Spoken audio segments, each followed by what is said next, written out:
home now. And I get this story quite a lot.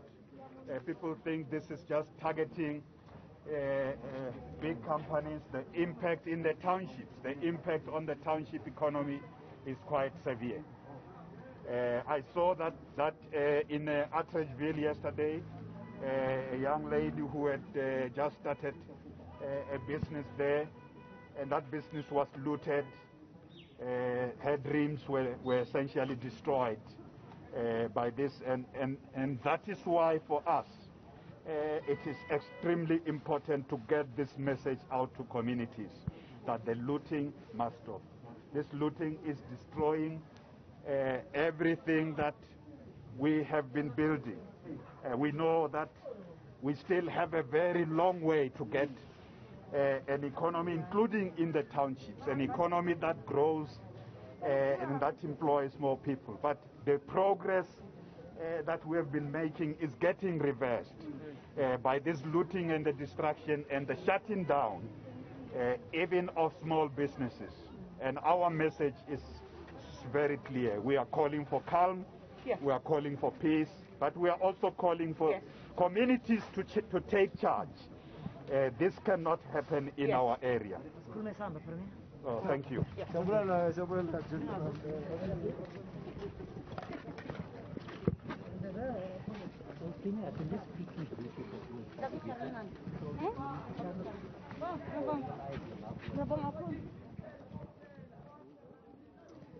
That was Premier of Gauteng Premier David Makhura, who's doing a walkabout, inspecting some of the damages, and it is confirmed that 19 lives have been claimed due to the unrest in Gauteng. We've got our reporter Kopano Gumbi, who is on the scene with the Premier, and will be following the Premier as he does his walk around as well, and touch base with Kopano Gumbi as the afternoon progresses. Hello?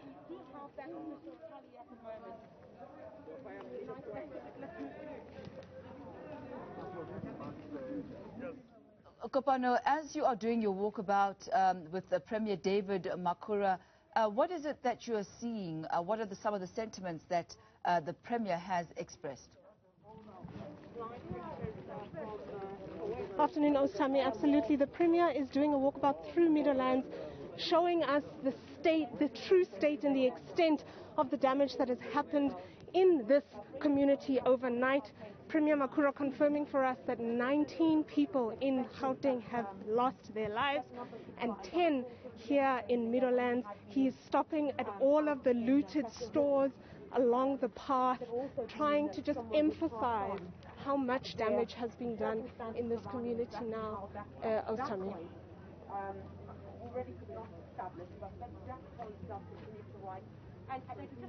Take us through, Kopano, some of what you have witnessed there on the ground. I mean, it does look like now a lot of it has happened. It looks like it has stopped. Is that indeed the situation?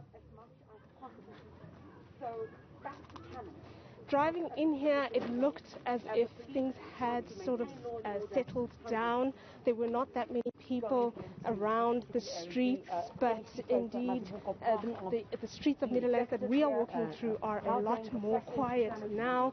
But you can see our visuals from where we are. A store was completely looted, the damage and destruction that has taken place around here. But it is a little bit calmer. There were earlier just a few community members trying to express their concerns to the Premier, but we have quite a heavy police contingent around here. Here's the MEC. Let's hear what she has to say. It tells you that either they were climbing out of the stairs, trying to run. The stampede happened in here, and the 10 people who lost their lives were retrieved from here. It is very sad. They are so sad. Extremely sad. Premier, have you identified any instances of xenophobic violence that has been in any of the cases that you've assessed so far?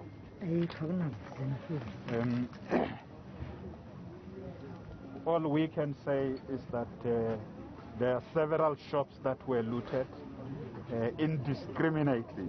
I've said Some of the shops include small businesses and spaza shops. There are in some areas where businesses operated by foreign nationals were also amongst those that were included. I use that word very carefully because I say there are instances where the targeting was indiscriminate. It's not like you leave this once and go to this ones. That is why the looting has to stop, because the criminal element will seize upon any opportunity. We have seen it before when we had xenophobic outbreaks, the attacks, and the xenophobic violence attacks, that the criminal element knows what they are looking for. And we mustn't create any space for any justification about whether this is the foreigners is right to loot the shops of the foreigners. What looting must stop. Violence must stop. And we want people who are running their own businesses to earn a living, to feed their families. Those who are working in this establishment, people who, this morning I got a very terrible story in many areas in the province. Workers arrived at these shops. Others could not get to their workplaces because they were afraid. They said we were told that the road is blocked, that road is blocked, or our factory may be a target. I want to send out a message there that we will stop this.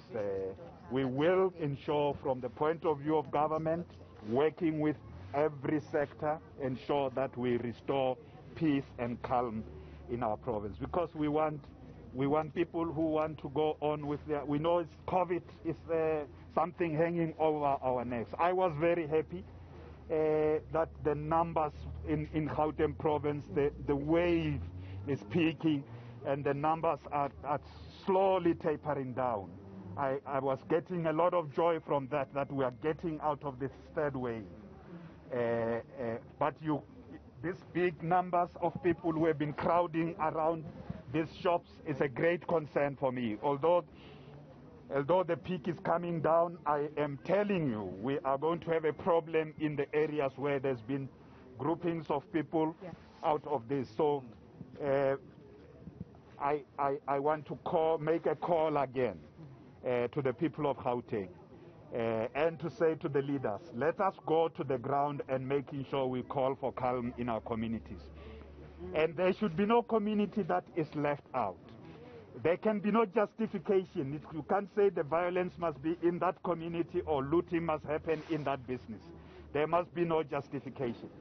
The law enforcement agencies need the helping hand of communities, like when we deal with crime all the way. And I'm saying, young people who have been sitting there unemployed, the way to get to solve the problem, young people, is not to loot. That is not the solution. Let's make sure that all of us are speaking with one voice on the need to act to stop the violence. We are losing lives. 10 people here out of a stampede passed on. We have lost a Metro Police officer. And you know that is the Metro Police officer was shot at. So there are areas where you can see that this is organized systematically by people who want to do harm. And I am saying we will get to them. We will get those who are involved, including in attacking the law enforcement officers. We will get to them. We will get them behind bars. We must arrest the criminal element and those who are systematically behind this. We want communities to work with us.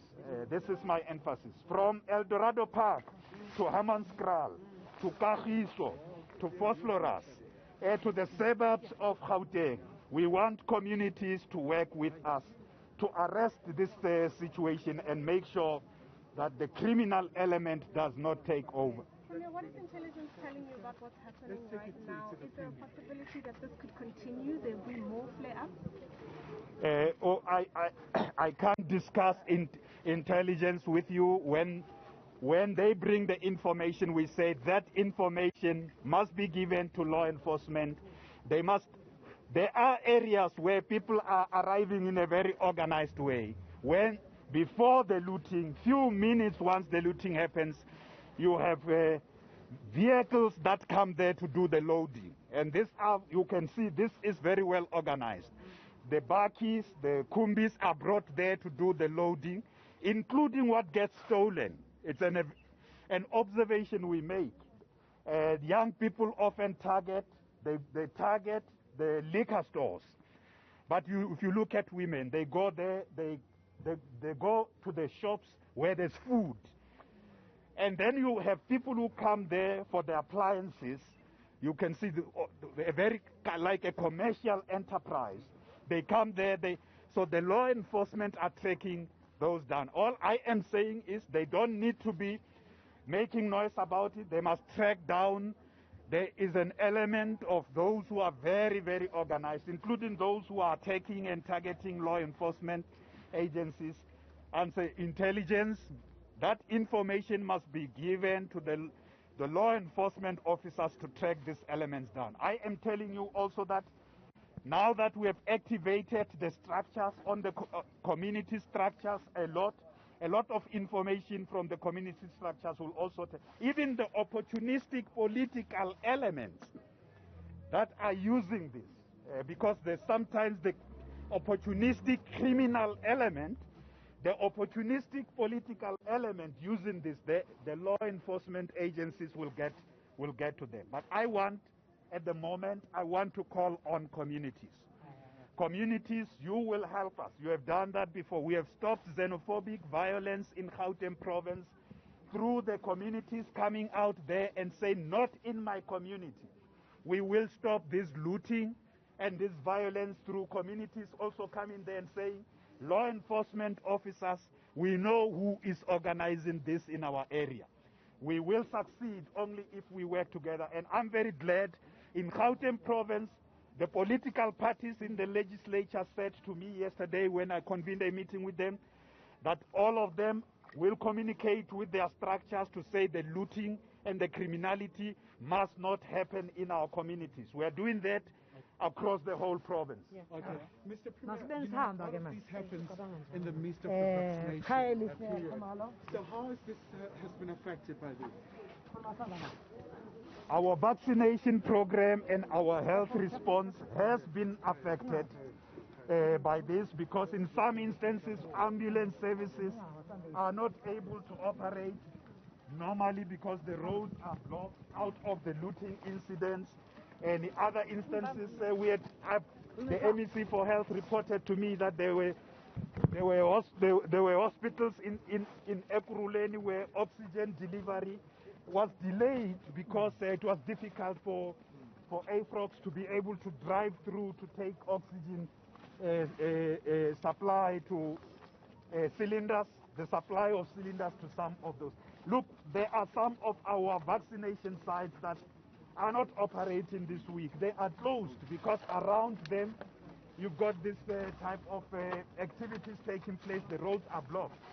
And people generally are afraid to also just go out to the vaccination site. So this is terrible. It is impacting on our response to the pandemic. And I think it is for that reason that we are saying this criminality and this violence and this looting must stop. And just once again, Mr. Premier, I said here, I mean, the lives that have been lost. We heard the President last night talking about, you know, that impact, that the loss of life is irreplaceable. So surely that's really unacceptable.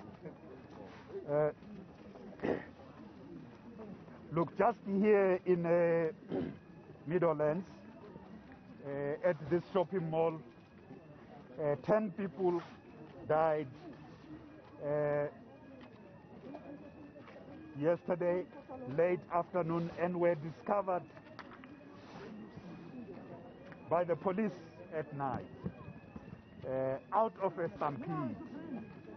And I know that the families of those who died at the moment some of them wouldn't have even known that someone was part of the looting. So those are bereaved families as we speak. They are grieving. It is sad. We also have the 11th person in the Meadowlands area who was involved in another looting incident. Also passed on. 10 was in here. We have a Metro police officer in Ekurhuleni. Just overnight, the number of those who passed on in Gauteng, just overnight. By the time the president spoke, the number was less. We had less than 10 people. As I speak now, we have 18 residents and a law enforcement officer. That makes it 19. We cannot afford this. We cannot afford this. And this has to come to a stop. And just the proactiveness of the law enforcement agencies, Premier, in some instances, they have been found wanting. You know, the lack of visibility of police. Going to the night and making sure that you maintain visibility. How are you going to ensure that? I accept that in some instances you have had. I accept that in some instances you have had a situation where there were not enough officers on the ground, or the response was very, very slow, or it was reactive rather than proactive. I accept that, but this is the issues we have been sorting out in the last 24 hours. Just strengthening police response, coordination between the police as well as the soldiers who have been deployed. Our reporter Kopano Gombi on the ground in Meadowlands, Soweto, along with the leadership of the province, analyzing the damage that has been caused as well as the number of lives that have been lost.